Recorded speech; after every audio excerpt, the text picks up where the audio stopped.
Alright guys, welcome back to my channel. It's your girl Molly Monet, and honestly I really just want to dive right in today. So what I did was I went on my social media platforms and I asked people, it is Mental Health Awareness Month and I do want to do another mental health video, so what are some topics that you guys would like me to discuss? I wanted to hear directly from you guys. So the topics that I do have aren't like mental illnesses, but they are things that can have a negative effect or can impact your mental health.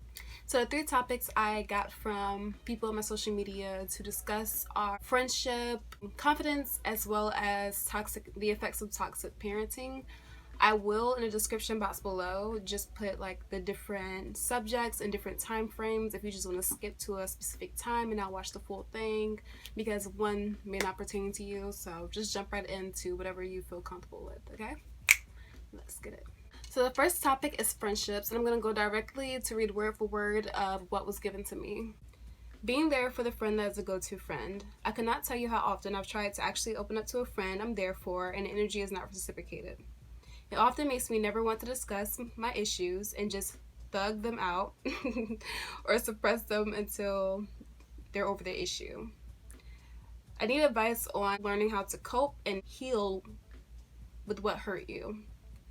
So I really want to make a point that people do not realize that friendships can hurt you just as bad as relationships. Like if you were with a partner, if you're a boyfriend or girlfriend, friendship, if you get hurt in a relationship, you go through a breakup, friendships can hurt you like that as well. So you have to be mindful of how you treat your friends. And this is my advice to an individual who is the go-to friend and they feel like their friend is not reciprocating or their friend is not meeting their need. Number one, be direct. It's so good. I was listening to a Black Girl podcast and they were talking about a show Insecure and a friendship dynamic going on within the show, and they were saying how one of the friends just needs to be direct. You need to express your expectations of that person and express your needs and what you need and want and respect what that person needs and want. So the first step is to be direct. If you're not speaking up for yourself and telling that person what you need, how are they supposed to know that they're not reciprocating or they're not being that friend that you need them to be? A lot of times in friendships, I feel that we are really timid sometimes, and I don't feel like you should be timid in friendships because that's your friend. You guys should have an open environment, ability to have certain conversations and grow from them. So do not be timid in your friendship. Speak up for yourself. Tell that person how you feel, or is it really a friendship if you can't be honest? I also want to say that sometimes you need to show grace. You weren't always this go-to friend, and at one point in your life you probably were that friend who was not reciprocating another friend's or meeting another friend's needs. So show grace and just allow that conversation to happen so that your friendship can grow and you're not losing a friend because you didn't speak up. You still have to fight for your friendships just like you fight for your relationships. Number two, once you are direct, be assertive. So you've already expressed what your needs are or what you're not getting in this relationship and what your goal is for this friendship in the future. So you've told this person, you've had that conversation, so be assertive. You set the boundaries, so stand on them. Don't allow that person to fall back on this behavior after you guys already had a conversation about what you expect. It also goes back to what I was saying earlier. Do not be timid in your friendships. They are your friend, and if they're your friend, they love you and they want you to feel loved. So be assertive, uphold that expectation. Third, last but not least, so number one, you were direct about what you needed. Number two, you were assertive. And number three, if all of that happens and that person is still not meeting your needs, you need to reevaluate that friendship. Is that person your friend or is that person an associate? Do not allow yourself to be in an 80-20 relationship. Do not allow that person to give you 20% while you're giving them 80%. When you're the friend who's giving so much and that other person is not giving enough, who's benefiting in this situation? You're not going to benefit. That's why you have to be direct, be assertive, and after that, you need to reevaluate.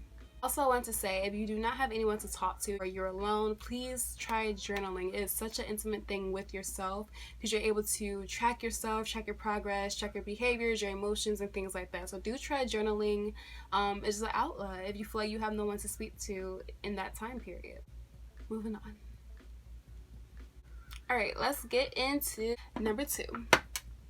So, as far as confidence, I love that I got this topic. I did get a lot of my research from I call it NAMI, but it's the National Alliance of Mental Illness. It's a great site to look at if you're ever looking at information regarding mental health. It's a really, really good website. So, I do want to say that having issues with your confidence or low self-esteem is not necessarily, again, like I said, it's not a mental health illness, as none of these are, but they do impact your mental health. Okay, especially confidence. Confidence is such a hard thing right now, especially when we're in the age of social media and you're supposed to have this type of body, you're supposed to have this career, you're supposed to be done and married at the age of 25. Like, it's these so many expectations of people that are not always realistic for everyone. So I'm really excited to dive into this, and I really appreciate this topic.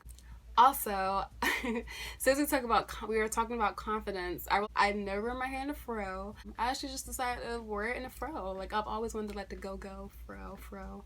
So I give it a try, and I'm just being confident, you know.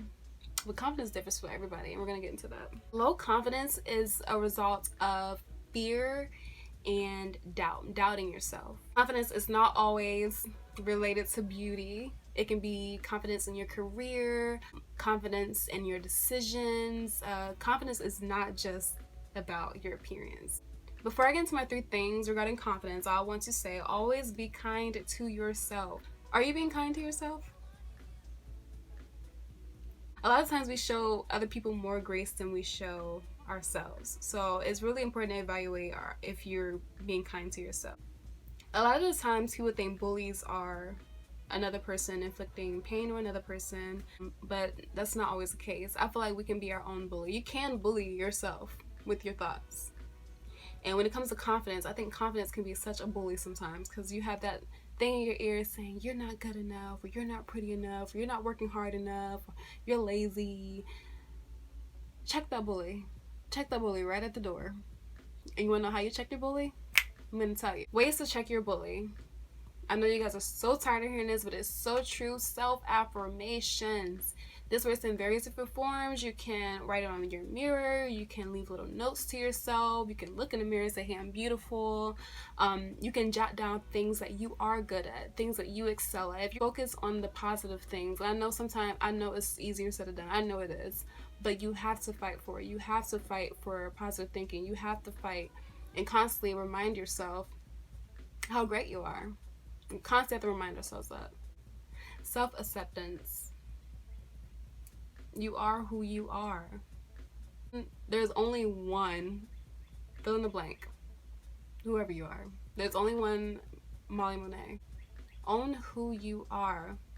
Stop comparing yourself to other people. That is the biggest thing with confidence, is self-comparison. Stop comparing yourself to somebody else that you're not. You're not that person. You don't have the same story. You don't have the same walk of life. You don't have the same genes. You are not that person. You stand out because you're you. The last thing I want to touch on with confidence. So I had a friend in Kiana with an organization. She did a event called Bearing the Past, Growing the Future. And what she did was, we took a little piece of paper, biodegradable, okay, and we wrote down either things that we want to bury, like negative things or good things, and whatever you want to bury, it would grow into something beautiful. So what I'm about to say is corny, but it does play into that. I think that was such a great event, and I kind of just thought about that and how we can work with that with confidence. So write down what that person said to you. Write down that thing that's been hunting you and affecting how you view yourself. Write down the things you say to yourself. Write down those thoughts. Write it down. And on a piece of paper or whatever, piece of paper, something simple, you throw it in the trash. Ball it up. Ball it up. Take your scissors, run through that thing, step on it, walk it out, do the Cupid shuffle, kickball change, do the chicken head. I would say burn it, but I don't think that's legal. I don't know if that's legal, but do what you have to do. Tear that thing up and throw it in the trash. And it is corny, but it's symbolic. Also, this is not one of my points, but I do want to say, just figure out what makes you feel good about yourself. Do what you gotta do to make yourself feel good. Okay? Alright. The effects of toxic parenting. This one was hard because I feel like there are definitely different definitions of toxicity, as far as like parenting, and everybody has different styles of parenting, so it's really hard to just focus on one thing. So I do want to just touch on something general and one of the major effects of toxic parenting, which is emotional trauma.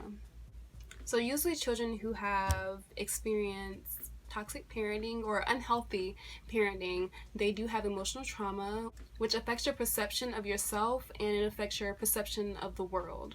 And to elaborate on that, it affects your sense of worth and your relationships, causing you to be accepting of certain things in order to feel avoid or feel loved in some way, or just because you're used to a certain behavior. Sometimes it causes you to quote unquote seek love in the wrong places, or it affects your ability to trust and it results in you having low self-value. As I was saying earlier, emotional trauma can affect your relationships. It can cause you to have a problem with setting healthy boundaries, as far as what you expect from people. My advice to dealing with toxic parenting. First thing I want to say is you cannot change. I know people hate when we say this, but it's so true. You cannot change a person, okay? You cannot change what they did. You cannot change the past or what happened to you or how you were raised. But you can change yourself, you can break generational curses, and you can change your future. Regarding that, I also want to say, do not let your past experiences or trauma be an explanation or an excuse for your behavior today. And I'm going to say this because my videos are not made for children, so adults. So I'm going to assume that you are of age, so you're an adult.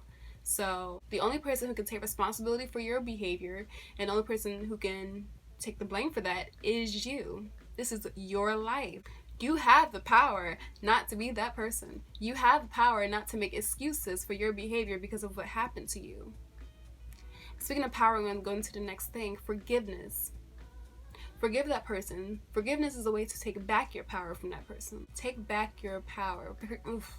Forgiveness is so powerful. And you're not forgiving them for their benefit, you're forgiving them for your benefit. It's not about them, it's about you. Forgive them for you, because you know what happens when you have that hatred and that hurt inside of you? You carry it. And without intending to do it, it just spills in different aspects of your life.